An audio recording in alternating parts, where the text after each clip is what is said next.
Good morning, everyone, and welcome to the Stretford End Transfer Show. I trust that everyone is doing well and that we are ready for a brilliant weekend up ahead.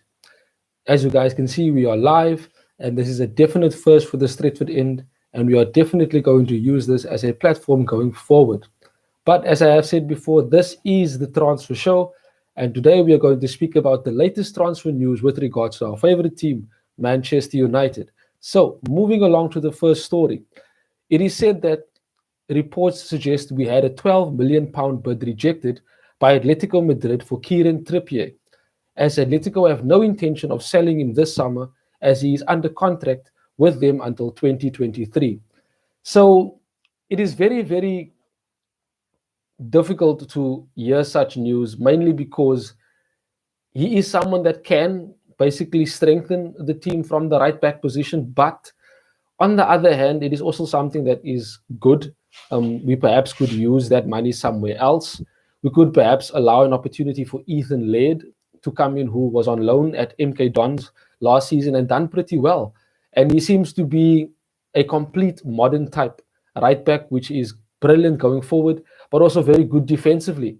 And that is something that we definitely need to have moving forward. And I feel that Ethan Laird is capable of competing with Wan-Bissaka, and that is something that can basically fire Wan-Bissaka to improve and to become better as an attacking outlet for us. As we know, defensively, he has no flaws. He continually shines and excels. Yet here and there, he does get caught out on the blind side, when the ball is crossed in from the right hand side directly across to him, and he doesn't see the man coming over his shoulder. But that can be improved with over time and, of course, with hard work. But we definitely want to see how far that one is going on. It is really something that we need to look out for. I do feel that Ole wants to have another right back to compete with Wan-Bissaka. Maybe not replace him in most of the games, but definitely have him be, a bit more on his toes, similar to Alex Telles and Luke Shaw, and the impact that it had on Luke Shaw in terms of his performance, his fitness, and also his overall game output. And that is something that, we basically want at Manchester United. We want each position in the team to be, where players are competing for positions, that nobody is having a moment of complacency, where they feel that they are able to relax and not worry about anyone coming to take their place in the team. But that is not the way we do things. Football is about competition, football is about earning your place, and football is definitely about ensuring that you move forward and have a decent attacking and also defensive team. Moving along to the second story, it is said that, as you very well know, Jadon Sancho in the news all over. We have definitely put in our first bid for him, but it was rejected. And it is said it is a bid of £67 million that was rejected for Sancho, as Dortmund won £77.5 million with a £4.25 million in add-ons as a bonus payment on top.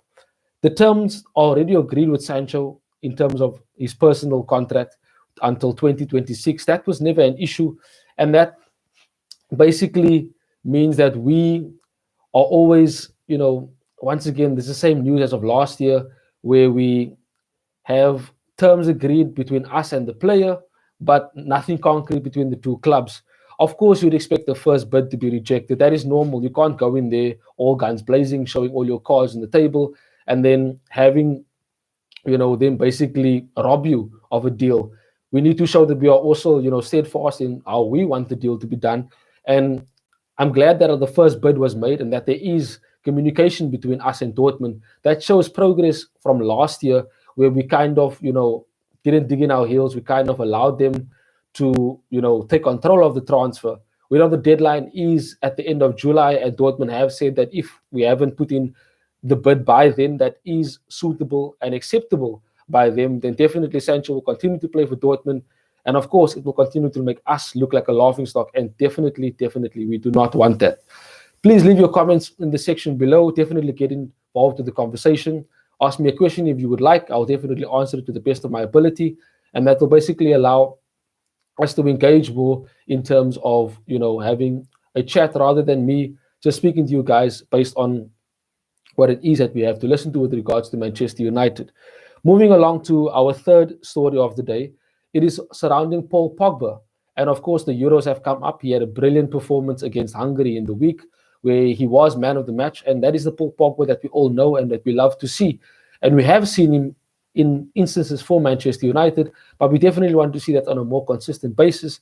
And within the Euros right now, we will definitely see more of Paul Pogba, as he generally plays better in the French team than he does play within the Manchester United team. But we definitely see how he will do.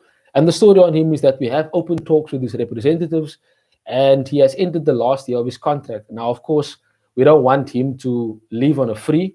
We definitely don't want him to be taken, by another club at a low fee. We want him to stay with us. I definitely agree with every Manchester United fan out there that he is a very, very key, integral part of our team. And if we want to challenge for trophies next season, he definitely needs to be staying at Manchester United, but not just under 1 year left on his contract. He definitely needs to stay, for the long term, as he is a very, very important part of the team, as I have said.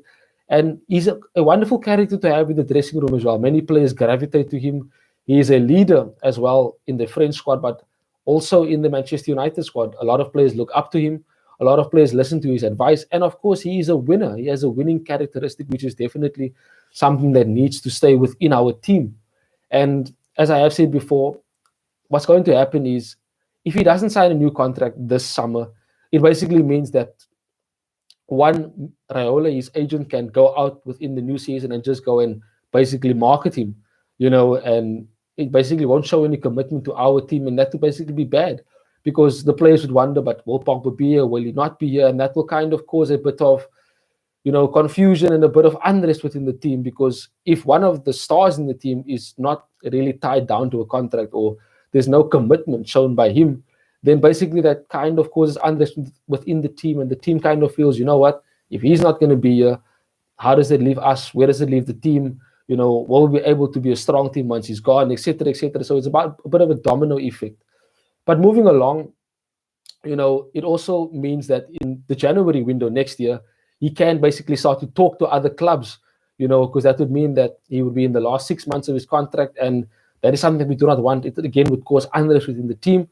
And basically, the team would, again, find it difficult to communicate with Pogba, as his head would not be right. And we've seen what happens when Pogba's head is not right. He doesn't perform well. He seems to be a bit lazy on the pitch, and we do not want that. That is not the Paul Pogba that we want. We want the committed Paul Pogba, the one that can definitely rip teams apart and control games, game in, game out. So, in my opinion, I feel that we should do two things. One, either get him to sign a new contract this summer, and if he doesn't sign a new contract, the second thing we do is we go out, we get Jack Grealish, and we sell Pogba for a decent fee that can be used for other transfers, because I definitely do not want to see Pogba and his agent running around in the next season, then talking to other clubs and leaving complete unrest within the team. It's either he signs a new contract this summer or he has to go. That is basically just my personal opinion on the situation. Please leave your comments in the section below. Definitely leave a like on the video, and definitely share and get it out to those, so that they can definitely continually be updated with news from Manchester United. Moving along to our last story of the day, and something that I'm really, really excited about, but something that I want us to definitely look at, as there has been no news yet with regard to a number 6, also a defensive midfielder in other terms, with regards to the number 1 target being Declan Rice, and everyone's speaking about him, but there has been nothing within the papers and within the news outlets out there, as of course he is with the England team and he is focusing on the Euros. But we definitely get to see him, perform and play as the England team plays within the Euros this particular summer. But it is said that we are preparing to bid for Saul Niguez from Atletico Madrid, as he is determined to leave this summer. Now, I know we haven't heard of him within the reports and within the papers and the rumors itself, but Saul is a very, very good, technically gifted, left-footed defensive midfielder that I have spoken about in my previous video. Definitely go and give that a check and listen to the analysis that I have given on him. But he is, as I have said, a very good technical player, and a player that will definitely allow us to perform and have a very, very good midfield. A midfield of him as the number 6 with Pogba and Bruno definitely would leave us with one of the best midfields in the world. So that is a definite transfer to get excited about. And we are well positioned to sign Saul, as Atletico are willing to listen to offers starting from the 63 million mark, which is significantly lower than his release clause, which is 129 million pounds. Now listen to that. If we can get him for, between 70 million, maybe leading close up to 80 million, then we can definitely have a bargain for a defensive midfielder in Saul, as he is a very, very good player. We get to see him, for Spain in the Euros as well. And we can definitely see his performances and definitely see how he can play a role within United's team. And I definitely feel that Ole is looking at a player like him. If a player like Declan Rice is too expensive, as West Ham are asking in the region of 80 to 90 million. And I don't think that is, quite smart, as personally, I feel Declan Rice is more along the lines of between 45 to 50 million as a player. I don't think he's more than that. And if he does become too expensive, we definitely have to look elsewhere for a number 6. And Saul Niguez is definitely someone that we can, look to get on a bargain. But that is it for the transfer show today, guys. And I thank you guys for joining me. Definitely leave a like on the video, continue to share it, and allow that we, have a wonderful weekend going forward. Enjoy the Euros, guys.